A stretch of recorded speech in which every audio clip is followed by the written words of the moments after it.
Welcome back to the College Game Night. You can check off a win for Oregon, a loss for Oregon State, but could SOU get in the winners column? Up in Monmouth, where a rivalry has been renewed. The 77th meeting between the Raiders and Western Oregon Wolves, the first since 2010 for head coach Brooke Brown, a worthy team to try and take down.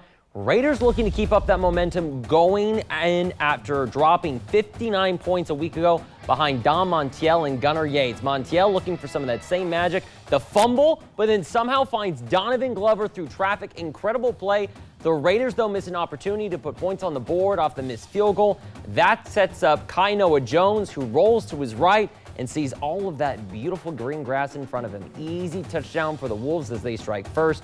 Next Western Oregon drive, Gabe Foster for SOU. Sometimes, right place, right time, good things happen. Foster with the pick gives SOU the ball back, but then the Raiders turn it back on over, and then 2 plays later, it's Jones getting the job done again with his legs. It's a shutout in Monmouth, time winding down in the first half.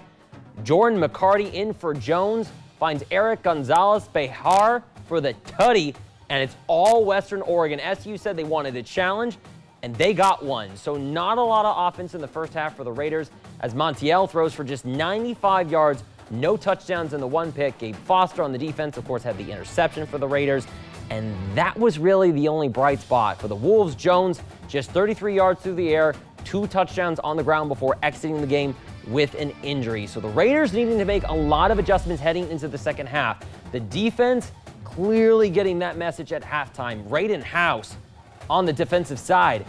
Give me that ball. Another pick for SOU puts them in great field position, but they come up empty-handed again. And then 2 possessions later, it's Montiel looking, stretching, extending, and picked off again. Dylan Camp. Every time the Raiders try to find life, the Wolves snuff it out. That would set up short field for Western Oregon, and Terrion Sweet, a couple yards out, punches it in. Wolves 27-0. This game all but over. Fourth quarter now. Raiders still trying to get that spark. Rieger Sayer keeps it for the tutty. A nice little glimmer of progress late, but wouldn't change the outcome as the Wolves put a stop to all of that Raider momentum from week 1. The final 27-7 Western Oregon. The Wolves rushed for nearly 200 more yards than SOU. That's why if you win the round game, more cases than not, you're going to come out on top. Trevor Desco and Brandon Barthel each had 7 catches for a combined 137 yards for the Raiders.